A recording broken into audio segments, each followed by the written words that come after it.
Hello everyone, this is Dr. Jay Mehta here from Mumbai.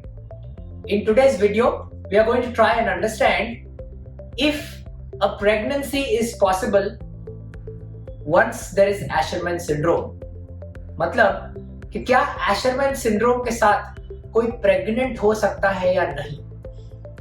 See, Asherman syndrome वो बीमारी है जहां पे यूट्रस का एंडोमेट्रियम जो अंदर का भाग रहता है ना, जिसको हम गद्दी बोलते हैं प्रीडोमिनेंटली, और the inner most lining of the uterus जहां पे एक्चुअली प्रेगनेंसी रुकती है, गर्भरोपण जहां पे होता है, ये पार्ट की जो वॉल्स रहती है वो फ्यूज हो जाती है, वो एक दूसरे से चिपक जाती है.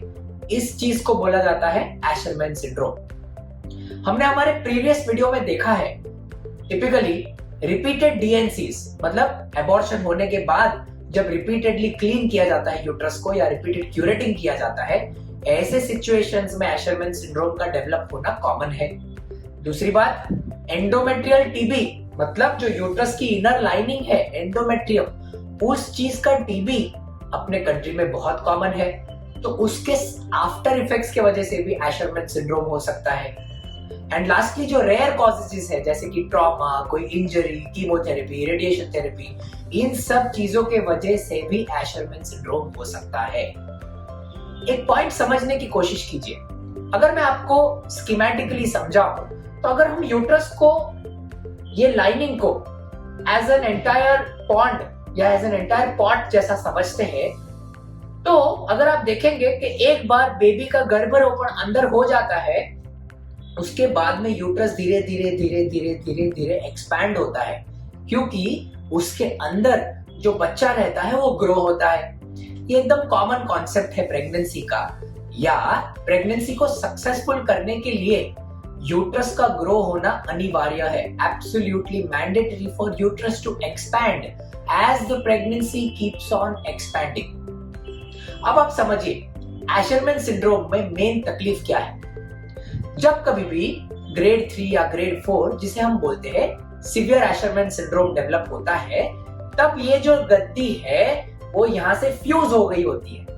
मतलब अगर मान के चलिए 3D में अगर आप विजुअलाइज करते हैं तो कहां पे, मान के चलिए ये स्पॉट पे अगर गर्भरोपण होता भी है, अगर प्रेगनेंसी होती भी है, तो जो एक्सपांशन चाहिए वो एक ही डायरेक्शन में एक्सपांड होएगा, वो ग्लोबली एक्सपांड नहीं हो पाएगा. इसके वजह से एशरमैन सिंड्रोम होने के बाद में प्रेगनेंसी का रुकना थोड़ा सा मुश्किल रहता है. और अगर प्रेगनेंसी रुकती भी है तो ऐसे प्रेगनेंसीज में फर्स्ट ट्राइमेस्टर अबॉर्शन, मतलब स्टार्टिंग के 13 वीक्स में या स्टार्टिंग के 3 महीने में अबॉर्शन होना बहुत ज्यादा कॉमन है. इनफैक्ट एशरमैन सिंड्रोम एक ऐसी बीमारी है जो काफी हद तक इनफर्टिलिटी को प्रोड्यूस कर सकती है. एशरमैन सिंड्रोम होने के बाद में प्रेगनेंसी होने के चांसेस विदाउट ट्रीटमेंट, मतलब एशरमैन सिंड्रोम की ट्रीटमेंट किए बिना प्रेगनेंसी रुकने के चांसेस और रुकने के बाद उसको सक्सेसफुली कंटिन्यू होने के चांसेस बहुत ज्यादा कम हो जाते हैं. पर इसमें एक पॉइंट इंपॉर्टेंट है.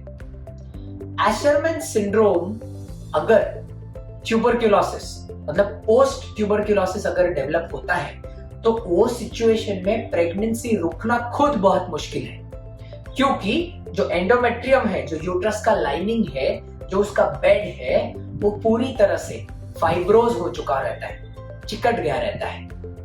ऐसे सिचुएशंस में आपको ध्यान में रखना है 2 चीजें. एक, प्रेगनेंसी होना बहुत मुश्किल है, और अगर प्रेगनेंसी होती है and if it is untreated, मतलब अगर एशरमैन सिंड्रोम को ट्रीट नहीं किया गया और प्रेगनेंसी रुक गई, तो ये सिचुएशन में फर्स्ट ट्राइमेस्टर अबॉर्शंस या अर्ली प्रेगनेंसी अबॉर्शन होने के चांसेस बहुत ज्यादा होते हैं.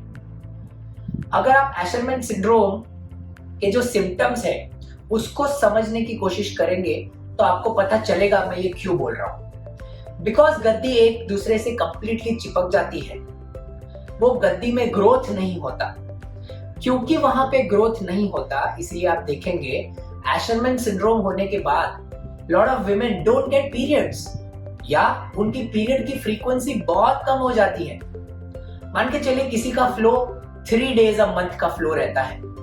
एशरमैन सिंड्रोम होने के बाद में द फ्लो गोज डाउन। उनको सिर्फ स्पॉटिंग हो सकता है महीने में, और ऐसा भी हो सकता है that they end up with amenorrhea, मतलब उनको पीरियड ही नहीं। इसका कारण ये है कि जो गद्दी है, जो एंडोमेट्रियम है, वो बहुत सीवियरली अफेक्टेड है, और ये ही मूल कारण है जिसके वजह से प्रेगनेंसी ठीक से रुकती नहीं, और अगर रुक भी जाती है तो अबॉर्शन होने के चांसेस बहुत ज्यादा रहते हैं। हमारे सब्सिक्वेंट वीडियोस में एशरमैन सिंड्रोम को लेके उसके क्लासिफिकेशंस एज वेल एज उसकी ट्रीटमेंट को हम डिस्कस करने की कोशिश करेंगे।